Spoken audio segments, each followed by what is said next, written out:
y'all. This message is for all women like me and all those who love and support women like me.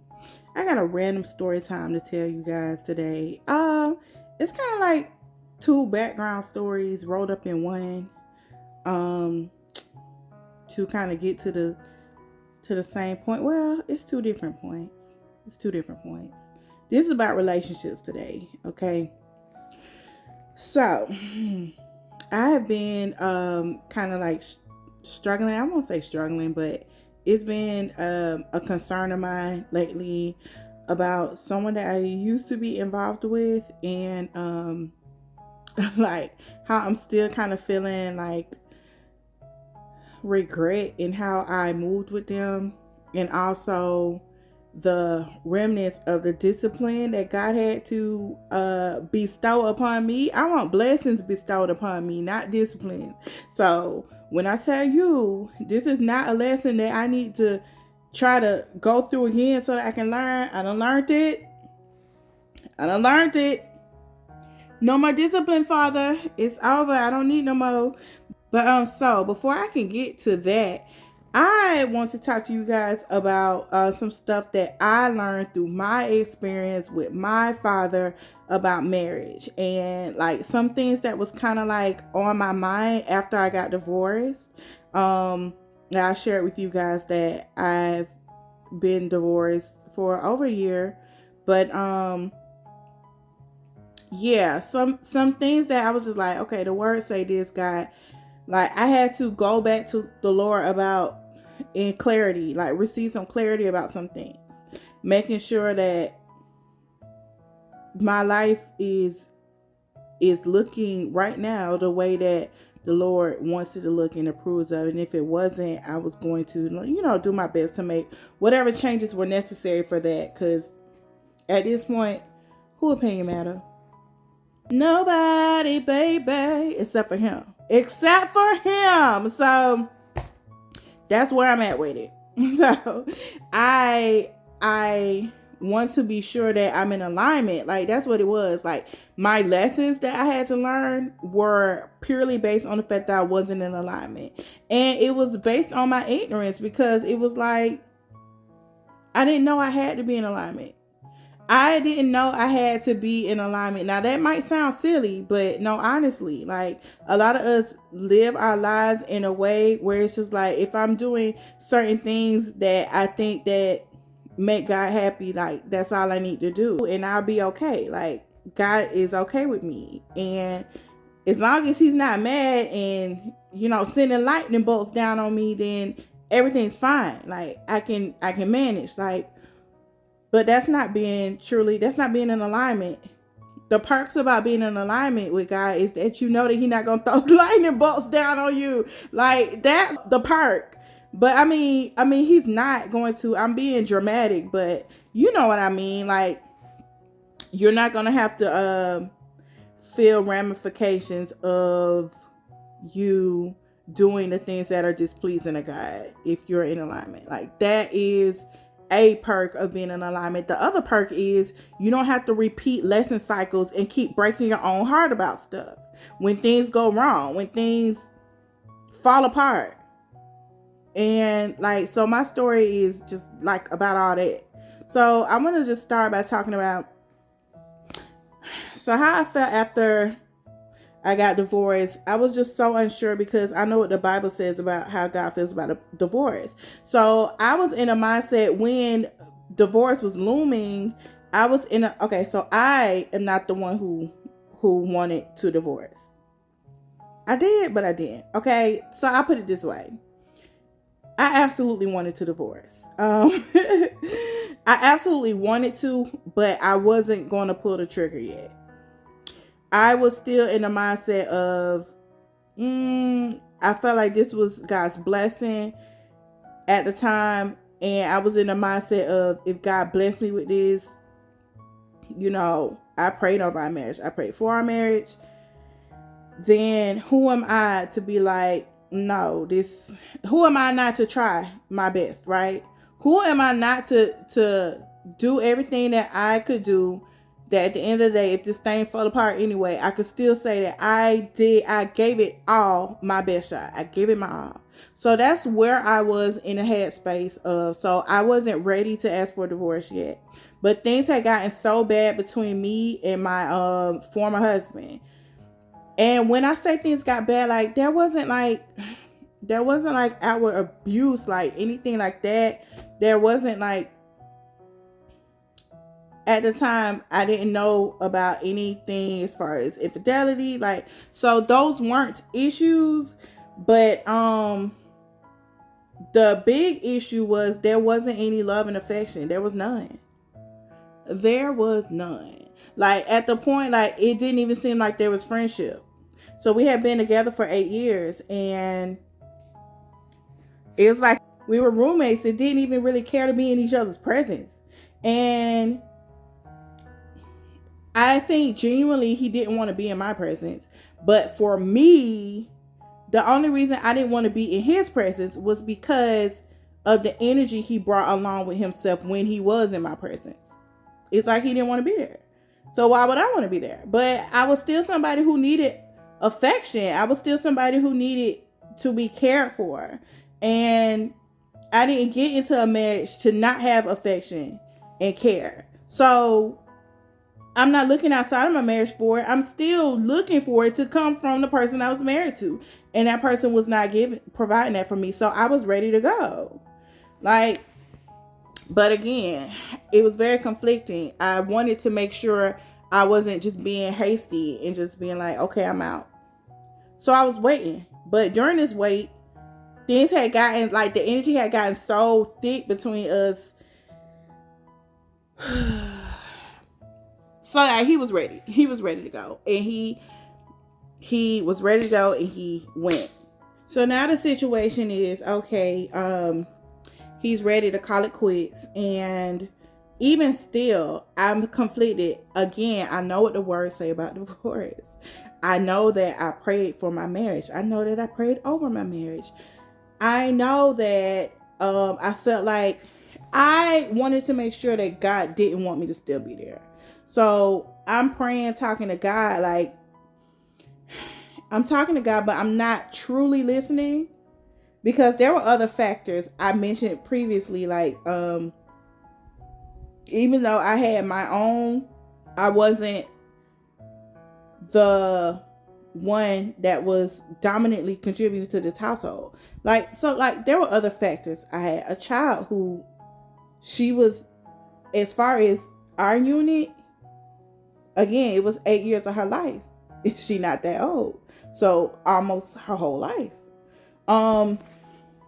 That he's been there. Like, so there were other factors that made me feel like, okay, I'm finna just try. I don't know if this is right yet. And again, I wasn't listening to God. I think I was scared of the answer, so I didn't ask it. The question of, God, is this supposed to be done? Like, do you want me to accept this and move on? Like, I was scared of the answer because I knew in moving on at that time, I wasn't ready to leave. This gonna sound kind of like divisive, but in my mind, I had 5 months in my mind. Like, if things didn't change in 5 months, I'm gonna be the one to file for divorce. And in that 5 months, my plan was to get my stuff together so I could be prepared for me being a single mother. But it didn't go that way. So like I was kind of panicky. I'm like, okay, I wasn't ready for this to happen right now. Like, so like I'm fighting for it to not happen. I started fighting for it to not happen. So here's the thing. I was clear at some point before we even got married that I wasn't supposed to marry this man, because God don't be quiet. If it's not something that he wants to happen, he's not going to be quiet. You're going to hear that it's not supposed to happen, but you have your own free will to make your decisions. So you can decide to ignore it, even though you know that you hear it, that you've heard it. Like in your spirit, if you're somebody that's sensitive in your spirit and you know you can feel when God is nudging you and showing you and trying to tell you something, then that's how I was. And there was more than one occurrence.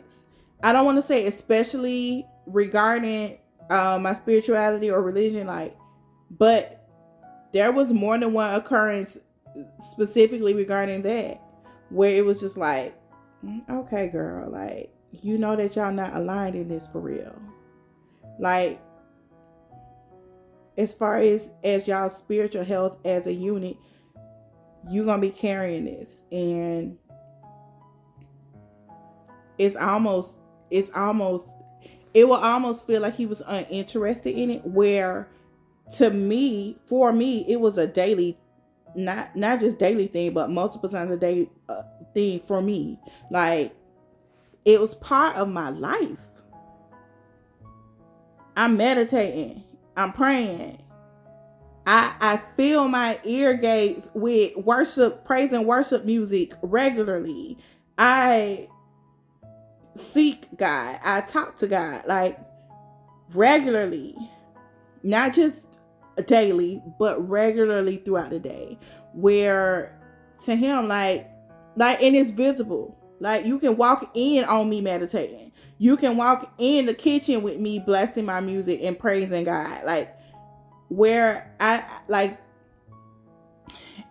the only evidence I knew of him praying was when we were praying together, which was few and far between. Okay, which was another problem. Like, I want to pray with my husband every day. Every day. I believe in a 3-strand cord. I believe that God have to be all up and through this for this to really be purposeful for him and work. So it was like our beliefs were so different from each other. It was like, how could this even work? But I ignored that. And that, again, that was something I knew before marriage, but it was really evident once we got married and got under the same household, because I didn't live with him before I got married. And even though that was something that would have been obvious, I didn't want to live with him before I got married. So yeah, I probably could have seen more if I had lived with him before, but I wasn't going to do that. So I just wasn't going to do that with him. But anyway, so other than that, like, the reasons why we even got to marriage was because I want to say that at the point of my life when I met him, so I feel like trauma can do certain things to you to make you make certain decisions. Sometimes you're making survival decisions where it's like, this bad thing has happened to me. Protection decisions. This bad thing has happened to me, so now I'm gonna choose this type of person to be with, so that bad thing don't happen to me no more. Okay, and I don't have to speak in code. So when people go through abusive situations, they either get stuck in that cycle where it's like the next person they pick is also abusive, because they don't do whatever they need to do within themselves to understand when something is not good for them and leave it.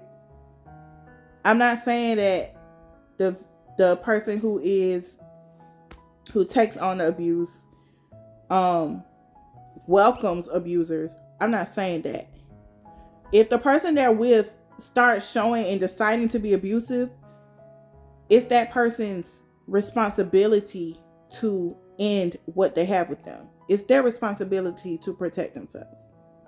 It is. But a lot of times, because of the lack of inner work, a lot of times they're not able to do it. So that's something that happens. But I wasn't finna let it happen to me. I was not. So, but anyway, as a direct opposite move, I was very sensitive to, is this person showing me characteristics of things that I don't want? And if they are, I can't be with them. Well, my former husband was just he was very gentle in that way. He wasn't aggressive with me at all. That kind of trumped everything. The way he treated me in that respect trumped everything. I was so hell-bent on not being in another abusive relationship that was the thing that I needed to know for sure to decide whether I could manage anything else that I didn't really care for. That was the thing. That was the bar. Like, I know this person is not abusive. I can try to make everything else work. That mindset didn't go well, because there are other things that should be non-negotiable. There are other things that you have other needs that, you know, some needs are deal breakers and some are not. But if that's the bar and that's the only deal breaker, even those other things that should be deal breakers, it's like, okay, I think I can manage that. I think I can accept that. I think I could deal with it. And then time will tell you that you can't. And that's what happened with me. So, anyway. So, what I'm saying is, my relationship, it was good for me. And that's how it lasted so long. I felt safe. Also, I'm one of them people, like, I'm a movement by myself. I know I am. But I feel like I'm a force when I'm with the right person. Like, we a force. If I'm a movement by myself and you a movement by yourself, like, we can't do nothing but win. Like, for sure. And don't nobody gotta feel salty about the other person, because we both got this energy. We both got this ambition. We both have this drive, this thrive. Like, we both have it. So that's how I am. Like, that's how I would choose a person to be with. And at that point in time, it was like, so I don't hide who I am. So it's like, if you're dating me, you know that about me. You know my expectations as far as what we would call success.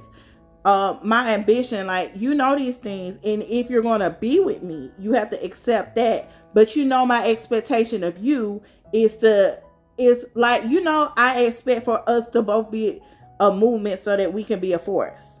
And it's like he knew that, and he rose to the occasion for me because he wanted to be with me. But it's like, if it's just on you and it's not in you, like, you put that on like a coat. You put it on so that we could be together. But it wasn't in you. So as time continued, you started shrinking back from that because it wasn't in you in the first place. And so, like, that was something that started to become obvious. I was a movement again. We began to not be a force anymore. He kind of fell out of that energy while I still had it. Like, so we grew apart. Like, we grew apart in that sense because I was still growing. I was still growing spiritually. I was still growing in my ambition and my goals and things that I wanted to have and do. And if I'm being just honest with how I experienced it as him becoming complacent. So then we started going further and further apart to where we became roommates. And we didn't really like to be around each other. And unkindness started coming out. And resentment started coming out. And the bottom line to this, I'm going to make this a part 1 and part 2. But the bottom line to this is that God did not create us for each other, for us to be together. So, like, this is what I believe. I believe that God has his best intended match for everybody. He created us all. He desires marriage for us. He says in the book that 2 is better than 1. He created Eve for Adam. Like, that's what he intended for humans. And I also believe that God ain't finna create somebody for you and not let you cross paths with them. So I believe that some unions are created for the purpose of the union, because everyone is supposed to have their counterpart. I also believe that some unions are created for the furthering of others, the kingdom, others within the kingdom. I believe that some unions have a purpose attached to them, because God wanted it that way. To be clear, like, everybody in the body is supposed to be a disciple. We're supposed to bring people back to Christ. But I just believe that God put a little bit more stank on some of these unions to, like, you know what I'm saying? To do a big thing, to do a big work. And I truly believe that whoever my intended spouse is, that God did create me and that person to have a little bit of stank on us, to bring other people in a big way, to do things in a big way while we're here. That wasn't my spouse. My previous husband, that wasn't him. So though God doesn't, and this is what I got from him when after things ended, I'm like, God, but I tried. I did this. I put it in your hands. I did all of this. God kind of like brought it to me like, well, I didn't want you to have that. I didn't want you to have that. You wanted you to have that. You picked them. You didn't come to me to advise you about it. I tried to show you in different ways that this ain't it. Don't marry him. You did it anyway. Like, you did all of that in your own strength, on your own will, with your own hand. And then you tried to get me in the mix when things was falling apart. But baby, I didn't want you with him I didn't want y'all together. I did not intend for y'all to be together. So yes, we finna go through, you have to divorce so that you can get the person who I intended for you to have, so that things can align. And like, now that you have learned, you're learning that you need to listen to me about this relationship stuff. I brought you through this stuff and that heartache and like everything, the discipline, so that you could learn to listen to me. Now we can do this thing the right way, because you're allowing me to have my hand in it. You're allowing me to do it. So yeah, that's what I believe about God and divorce. Like, if he didn't want you to be with a person in the first place, why would he be telling you to stick through it? Like, and then I also believe that there are some unions that come together that may not have consulted God, that at some point they both got in alignment with each other to have God work through and bring this to his glory, and he's going to honor that, everything for his glory. But in the situation that I described, it wasn't both. Even if he did not choose that person for me to be with, he wasn't going to bless it to stay together, because both of us wasn't even on accord with trying to have God work his way through it.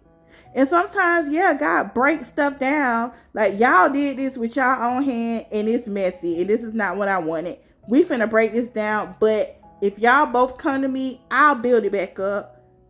As long as y'all are in alignment with me, I'll bless it so I can get glory. But that wasn't that situation. So, and anyway, again, I still like feel in my soul that the person that God intended for me was not just for the sake of the union. I feel like it's for a much bigger purpose, and I gotta leave it at that. And like, I believe that. And it's not something I just thought that I wanted to believe. He put that in me. He put it in me. So I couldn't stay with him even if we would have both got on the same accord. Like, God actually has a plan for me and my intended spouse that's bigger than just us being married and bringing glory to God through our marriage and raising up kids in the body of Christ. Bigger. So I had it had to be over. So that's how I came to terms with my whole divorce. And like I said, these are things that I sought clarity about. I went to God about it. I'm not saying this because, like, if you see yourself in this, in any of my story, I'm not saying that this is the reason why you went through anything that you went through. Take it back to God. But I am saying that that's how I found my clarity. It's because when everything fell apart, I took it back to God. Like, God, what's up? Like, what happened? Help me understand. And then help me understand where I'm going next. So part 2 is about what happened next.